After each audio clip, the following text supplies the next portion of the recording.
Hoy vamos a empezar el tema 3. Vamos a estudiar el tipo object, que es una palabra que llevamos arrastrando desde casi el principio y no hemos explicado todavía realmente qué significa el tipo object.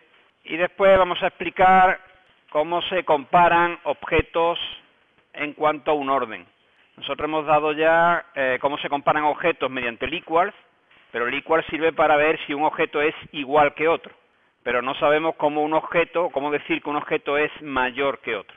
Y eso es lo que vamos a estudiar básicamente y fundamentalmente en este tema. Definir cuándo un objeto es mayor o menor que otro dado. Bien, entonces empezamos por el principio. Tenéis básicamente aquí un resumen de lo que vamos a estudiar en el tema. Y básicamente, bueno, pues recordar que cuando nosotros vamos a diseñar un tipo, lo que hacemos es definimos un nombre de tipo y decimos si extiende, ya sabéis lo que significa extender, que hereda de otro o no. Ya sabéis que si extiende por herencia hay que ponerlo expresamente, y si es por composición, pues entonces las propiedades de este tipo serán de tipos definidos anteriormente. Eso es reutilización por composición y si no, por herencia. Bien, de cada una de las propiedades nosotros tenemos que decir pues cuál es su tipo, si es consultable o no, ya sabéis que eso significa que tenga un método get o no, si es derivable o no, ya sabéis que si es una propiedad derivada no lleva atributo. Por ejemplo, el área de un círculo no lleva un atributo para el área, es una propiedad, pero es derivada a partir del radio, por tanto es calculada. También podemos ponerle restricciones a las propiedades. Por ejemplo, acordaros que en el momento cuando definimos el círculo, definimos que no se podía definir un círculo de radio negativo. Y pusimos una excepción para eso. Pues eso es lo que aquí llamamos una restricción. Es decir, las propiedades de los objetos pueden tener restricciones. Por ejemplo, que no tenga, insisto, un círculo el radio negativo.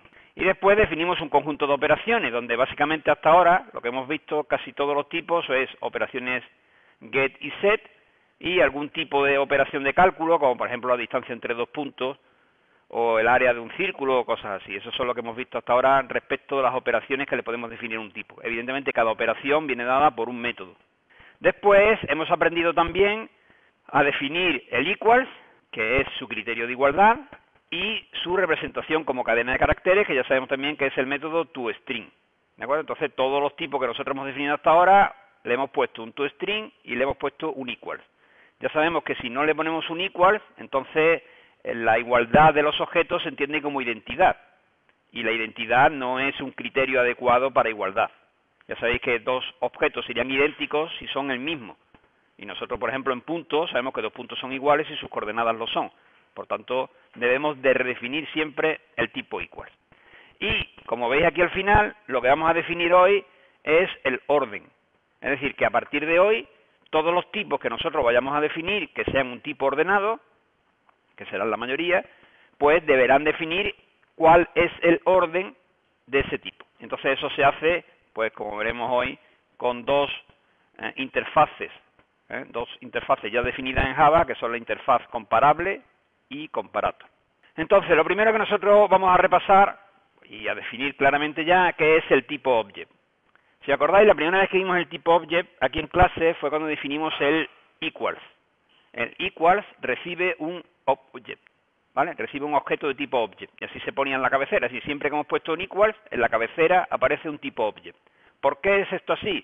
Bueno, pues que object es la superclase de todas las clases. Es decir, aunque no lo ponemos expresamente, cuando nosotros definimos cualquier clase en Java, está heredando de object. Por ejemplo, punto hereda de object, aunque no esté explícitamente puesto el extends object, porque por defecto eso ya está puesto. Entonces, object en Java define fundamentalmente tres métodos, de los cuales nosotros hemos visto dos, que son el equals y el toString. Estos dos métodos ya lo hemos visto y no los vamos a repasar. Se saben, ahora repasaremos en todo caso algunas propiedades que deben de cumplir, pero ya lo sabemos hacer, ¿no? Hay un método nuevo que también define el tipo object, y es este hashCode, o hashcode, con la C mayúscula. Lo vamos a ver hoy, pero no vamos a ver para qué sirve hasta la semana que viene, hasta el tema siguiente. Entonces, hoy lo vamos a definir, pero de momento va a quedar ahí un poco diciendo, bueno, ¿y esto para qué? Bueno, pues el para qué lo veremos la semana que viene. ¿De acuerdo? De momento lo definimos y ya veremos su utilidad en el próximo tema. Bien, la cabecera o la asignatura del método equals, pues ya la sabemos, es así. La del método toString también la conocemos, es esta, y la del método hashCode la tenéis aquí en este recuadro. Como veis, hashCode lo que hace es simplemente devolver un entero primitivo, un tipo int. ¿Qué propiedades deben de cumplir estos tres métodos equals, hashCode y toString? Que a partir de, sobre todo y fundamentalmente la semana que viene, nosotros definiremos siempre. Bueno, pues las propiedades que deben de cumplir las tenéis en las siguientes secciones. Bueno, la primera propiedad que debe cumplir el equals es bastante evidente. Y todos los que hayáis estudiado algo de matemáticas sabéis que cuando definimos la igualdad, en general en matemáticas, debe de cumplir pues que sea reflexiva, simétrica y transitiva. ¿Qué significa eso? Pues reflexiva significa que todo objeto debe ser igual a sí mismo, simétrica significa que el orden en el que yo ponga los objetos dentro del equal no importe, es decir, que A equals B devuelva lo mismo que B equals A, lo cual es bastante evidente. Y la transitiva significa que nosotros debemos definir el equals de forma que si dos objetos son iguales a un tercero, el primero es igual al tercero.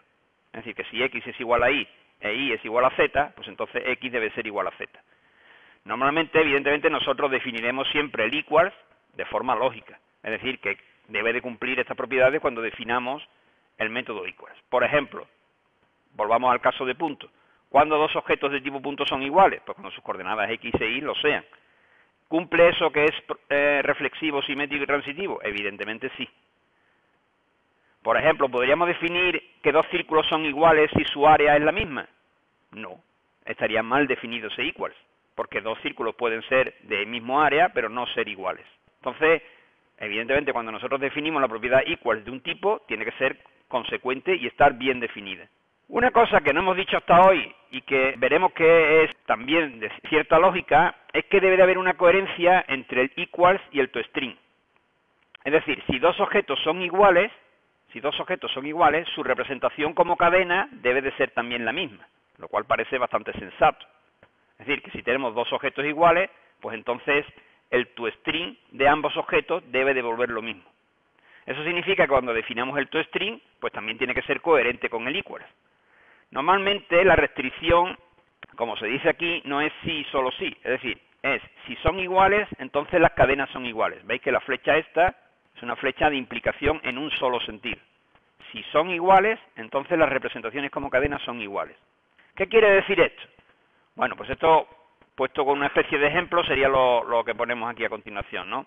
Es decir, si tenemos un tipo que tiene cuatro propiedades, cuatro atributos, cuatro propiedades no derivadas, y nosotros definimos el equals en base a tres, por ejemplo, tiene las propiedades A, B, C y D. Cuatro propiedades tiene el objeto.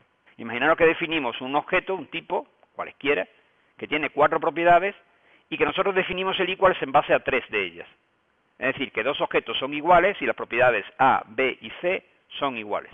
¿Qué propiedades deben estar implicadas en el toString? Pues las propiedades que deben estar implicadas en el toString pueden ser cualesquiera de esas tres. Pueden ser las tres, dos o una sola. Es decir, que nosotros cuando mostremos como cadena el objeto de este tipo, mostraremos o bien las tres propiedades implicadas en el equals, entonces se dará el sí y solo sí, o bien alguna de ellas, esas tres, por ejemplo dos de ellas nada más. Eso implica que si son iguales, evidentemente su representación como cadena va a ser la misma, pero no implica lo contrario. Para que implique lo contrario, tendría que ser que las tres propiedades que estén implicadas en el equals estuvieran también implicadas en el toString. Suele ser lo habitual, pero no es obligatorio. Es decir, que las propiedades implicadas en el equals, sean las que sean, deben de estar en el toString. No tienen por qué estar todas, pero las que estén en el equals sí que tienen que estar en el toString, para que se cumpla esta restricción que estamos diciendo aquí. Con el hashCode pasa algo similar.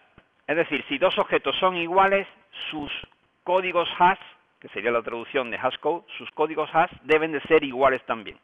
Es decir, volvemos a lo mismo de antes. Las propiedades implicadas en el hashCode deben de ser las propiedades implicadas en el equals.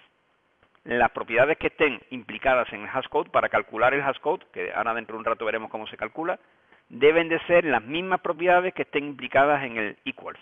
No tienen por qué ser todas, pero sí las que estén implicadas en el equals, para que se cumpla la restricción que dos objetos iguales deben de tener obligatoriamente el mismo hashCode.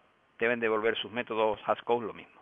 Bueno, insisto que estas propiedades son de bastante sentido común si uno las piensa tranquilamente, y normalmente cuando uno define un tipo, por ejemplo el tipo punto o el tipo persona, ¿cuándo dos personas van a ser iguales? Pues evidentemente las propiedades que elijamos.